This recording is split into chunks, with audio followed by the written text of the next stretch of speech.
ভারতের সেনাবাহিনী যদি অল্প বাংলাদেশের দিকে তাকায় তাহলে বাংলাদেশ কিন্তু ভাঙ্গা চুরে পড়ে যাব, যুদ্ধ করা লাগবো না।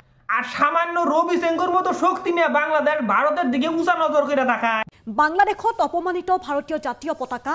নিউজটা তো আপনারা শুনলেন, আমাদের ভারতবর্ষের জাতীয় পতাকা বাংলাদেশের ছাত্ররা অপমান করছে। তাদের কত বড় সাহস, আমাদের ভারতের জাতীয় পতাকা তারা অপমান করে। বাংলাদেশের সাধারণ ব্যক্তিরা যদি আমাদের ভারতের জাতীয় পতাকা অপমান করত তাহলে সেটা অন্য ব্যাপার ছিল, কিন্তু জানাশোনা বাংলাদেশের একটা আকসারী বিশ্ববিদ্যালয়ের ছাত্ররা অপমান করছে আমাদের ভারতের জাতীয় পতাকা। আমাদের জাতীয় পতাকা বাংলাদেশের একটি প্রকৌশলী বিশ্ববিদ্যালয়ের গেটের সম্মুখে রাখছে এবং ছাত্রছাত্রীরা আমাদের জাতীয় পতাকার উপর দিয়ে হাইটে গেছে। তাদের কত বড় সাহস আমাদের ভারতের জাতীয় পতাকা অপমান করে। আমাদের ভারতের জাতীয় পতাকা যে বাংলাদেশের ছাত্রছাত্রীরা অপমান করছে, এটা কিন্তু বাংলাদেশের কিছু ইউটিউবাররা মাইনে নিবে না। তারা বলবে এটা এডিট করা হয়েছে। আসলে বাংলাদেশের ছাত্রছাত্রীরা ভারতের জাতীয় পতাকাকে অপমান করে না, কিন্তু ছবিটা দেখে এটা মনে হইতেছে না তারা এডিট করছে। এটা আসলে সত্যি সত্যি তারা আমাদের জাতীয় পতাকাকে অপমান করছে। যদি এটা এডিট হয়ে থাকে তাহলে এখন পর্যন্ত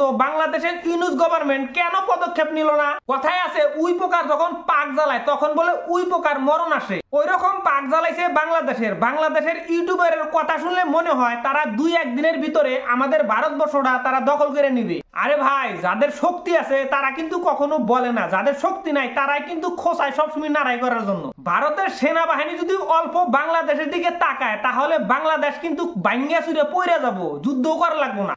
আর সামান্য রবি সিংহর মতো শক্তি নিয়ে বাংলাদেশ ভারতের দিকে উঁচা নজর করে দেখায়। বর্তমান বাংলাদেশের মানুষ ভুলে গেছে যে বাংলাদেশ স্বাধীন হয়েছে ভারতের জন্য। ভারত যদি বাংলাদেশের পক্ষে না থাকতো তাহলে বাংলাদেশ কখনো পাকিস্তান থেকে স্বাধীন হতে পারতো না। 1971 সালে ইন্দিরা গান্ধীর নেতৃত্ব কিন্তু বাংলাদেশ স্বাধীন হয়েছে। যে ভারতবর্ষ তাদেরকে অর্থ দিয়ে, তাদের খাদ্য দিয়ে তাদের বাংলাদেশটা স্বাধীন করে দিল, আজকে তারা আমাদের দিকে চোখ রাঙ্গায় তাকায়। এটার উচিত জবাব নিশ্চয় ভারত দিবে।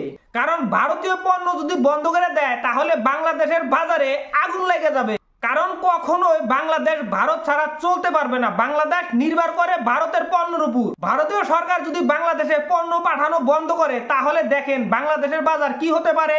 এটা কিন্তু বাংলাদেশের প্রত্যেকটা সচেতন ব্যক্তি জানে, যাই না তারা কিন্তু অভিনয় আরম্ভ করছে।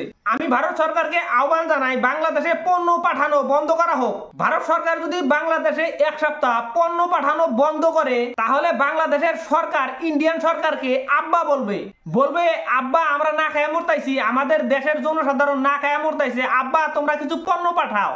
সামান্য এক খামচা বাংলাদেশ এত বড় অপমান করলো আমাদের ভারতীয় পতাকাকে, এটার জবাব নিশ্চয় বাংলাদেশ পাবে। আপনারা অপেক্ষায় থাকেন, ভারত নিশ্চয় এটার উচিত জবাব দিবে।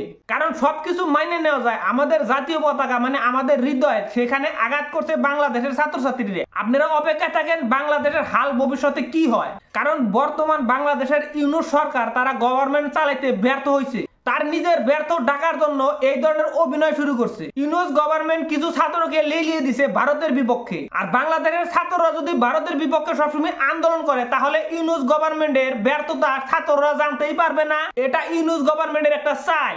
বাংলাদেশের ছাত্রকে আমি বলছি, আপনাদের ইউনুস গভর্নমেন্ট যেটা আছে ওই গভর্নমেন্ট কিন্তু ব্যর্থ।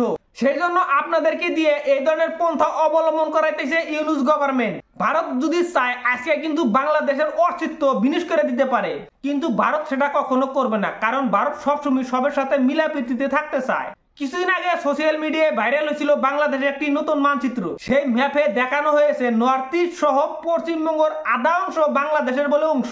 বাংলাদেশকে থামাইতে ভারতের সেনাবাহিনীর দরকার পড়বে না, কারণ আমাদের দক্ষ পুলিশই বাংলাদেশের সেনাবাহিনীর সাথে মোকাবেলা করার জন্য ফিট। আর আপনারা বাহাদুরি করেন, বাহাদুরি করে কোনো লাভ নাই রে ভাই।